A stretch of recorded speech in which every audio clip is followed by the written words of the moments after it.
Well, quite an effort there from KL Rahul. I was wondering if I should say it's the Lucknow Super Giants who have got to a total, or if KL Rahul and friends have managed to get to that score. Because if we do have a look at the entire batting effort from Lucknow, it's pretty much been a one-man show. 22 of 22 deliveries was the second best effort. Few little cameos, but nobody else really even turning up. 103 of 62. Remember, the second time this season he's got 100 against the same opposition. Does he love them or does he love them? 168 for 6 on this occasion. Shaun Pollock, surprise packet, 2 for 8 in his 2 overs, and a couple to Riley Meredith as well. Well, what does this total look like? 100, yes, is a great thing to celebrate, but have they got enough runs on the board in a ground that's good for chasing?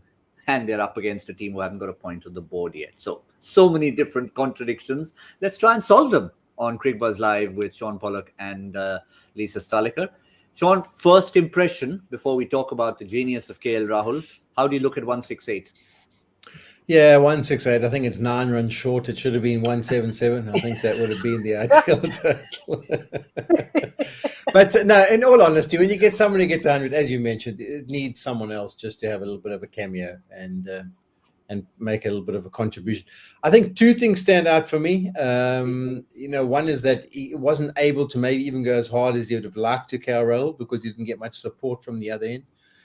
The other thing I would tend to suggest to the surface is just holding up a touch. When Kieran Pollard in our day, when we used to use him, it was always if the wicket was just gripping with his heart and his cutting across it, that's when he's at his best. And you would tend to suggest, even by his 2 for 8 and the way he was able to be so effective, that the surface just holding up a touch. So it might not be as much of a belter as we sometimes see at the one kitty. So maybe it's a little bit better. But yeah, I think when you got one guy unbeaten on 100, you're thinking at least someone should be heading towards 180. Yeah, but that probably, Lisa, illustrates the brilliance of the innings. If he's seen the fact that there's nobody doing anything at the other end, they do the right things like send Stoinis up, doesn't come off. Some of the other regular contributors don't contribute. And this guy stays at one end, gets 100. Yeah, that's something that's been the hallmark of KL Rahul, hasn't he? Even in previous editions of the IPL for Punjab, there was a lot of criticism about his strike rate, but he'd just churn out, 400, 500, 600 runs regularly. But the strike rate was always an issue. So the strike rate is good this year, but he's got the ability to go backwards, doesn't he, as well? I mean, at one stage he was 27 off 27 deliveries, and then he was able to actually go through the gears. We saw Daniel Sams early on, a bit what Shaun was saying. He was able to kind of cut the ball and it was leaving KL Rahul. So he was able to go, okay, this isn't the belter. This isn't a pitch I can just stand and deliver and hit through the line. Give myself time. And then he was able to go. So it tells you one thing, that KL Rahul is class when it comes to batting. And he's been able to navigate a difficult situation all by himself. Yeah, and that innings progression, I think, for KL Rahul himself, the breakup will suggest how he really managed to step on the gas towards the end. Lisa mentioned his the early part of his innings when he got so his last 50, Shaun, took all of just 24 deliveries, I think it was. Yeah, I thought he paced it really well. I thought Mumbai were fantastic, actually, in the first 5 or 6 overs in that power play. I thought the field settings that they had, the options that they went to, the timing of introducing Bumrah, I thought those were all really good. So it was difficult for them to get it away. No one was finding the timing that they were after. And as Lisa says, I think that's the hallmark. When this T20 game sort of transpired and was developed, in many ways, you had your guys who bludgeoned it at the back end, and they had that ability to try and clear the boundaries. Then you got your openers and your top order players starting to develop the art of being able to hit sixes as well. And I think now they've got so good at doing it that they know that there's 5 or 6 deliveries that if they get them in the slot, they'll just whack it out the ground. And they've been able to learn to pace their innings so well. And that was a prime example. He patted back a few balls if they were in the right place. Very good at rotating the strike. But he's just one of those guys. If he gets it in the right place, bam, it's over long on, and it's not just clearing; it's clearing comfortably. So that's when he's at his most dangerous. Him and Butler are very similar. They just wait for that certain delivery, and they know they can put it away. So the pacing of the innings from both of those players has been great at the Wankhede in the last 2 innings. And we've seen several centuries in this tournament, Lisa. But would you say that was the most muted 100 celebration ever? Is it just because he's done it so often? Yeah, he does churn them out, doesn't he? He's not shy of going big in the IPL. Yeah, I mean, I think even at the end of the innings, he was really frustrated, wasn't he? He was shaking his head. He wasn't happy. He wasn't comfortable. He probably felt they were more than 9 runs short. But the fact that they needed to spend a bit more time, he needed someone else to go. So I like the fact that it wasn't a big, you beauty, I've got 100. It's like there's still a big job for me to do. And it's still a big job for them to do in the field. Yeah. Well, let's have, I mean, if we can have a look at the list of the most hundreds. Well, KL Rahul, if we just think about it, there you go. Most centuries. Chris Gale's got 6, Virat Kohli at 5, and now a big list with 4. And I suspect that's not going to be the last one from KL Rahul. Josh Butler, of course, churns them out quickly. So that's quite a serious list to be on now. Probably the latest member to be added to that list is Rahul, Shaun.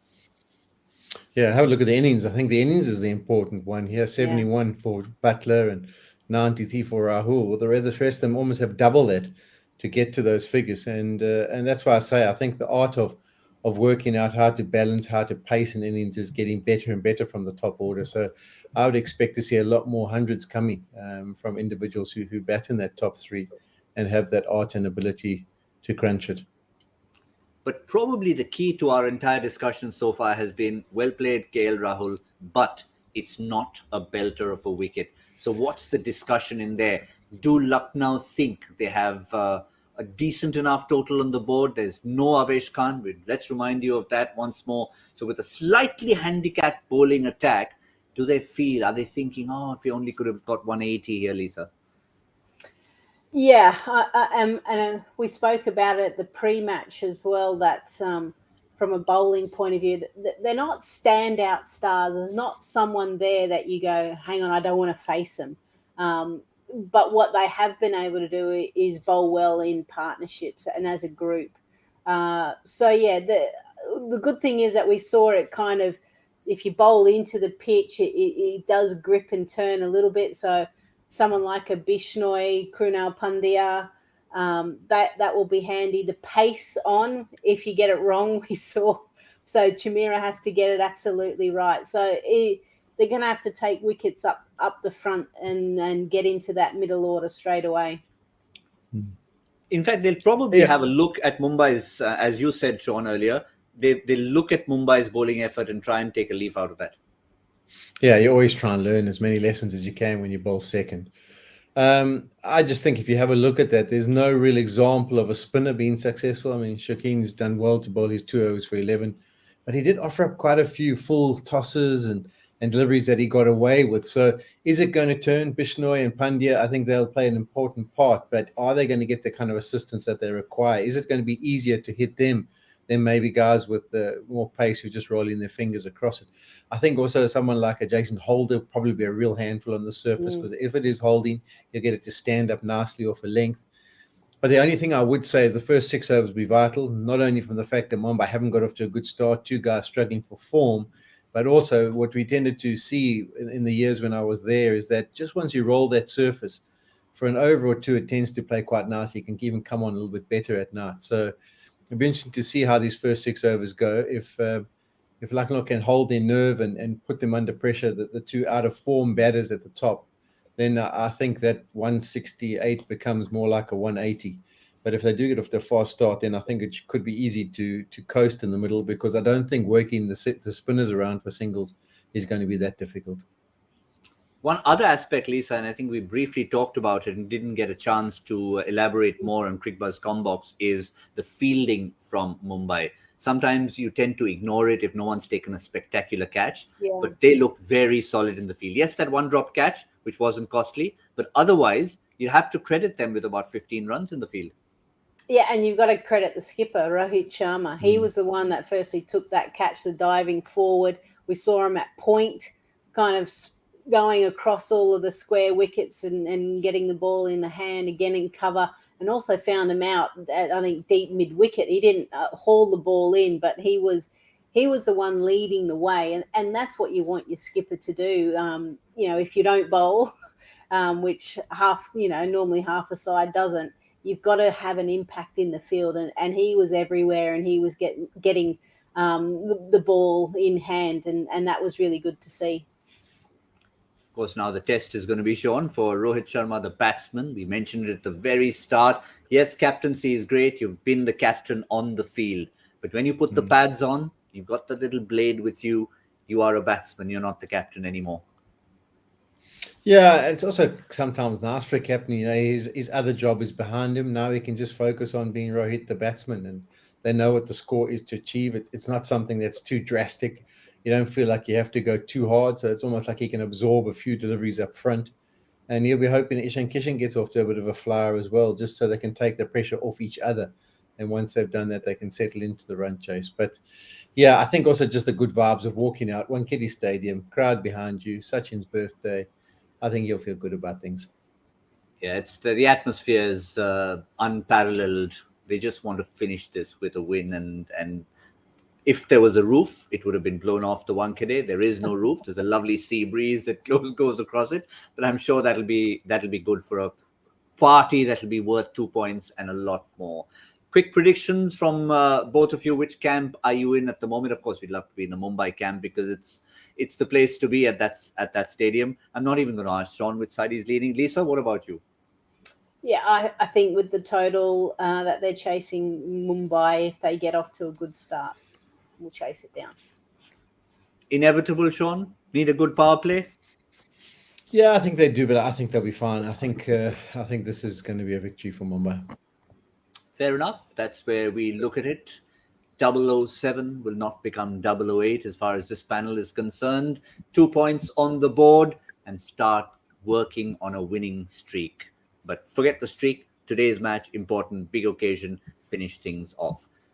The total, we think it's below par, but we'll try and see where Mumbai are in the 10 over mark. That, of course, is Cricbuzz Combox. We'll see you then. For now on Cricbuzz Live, that's all we have.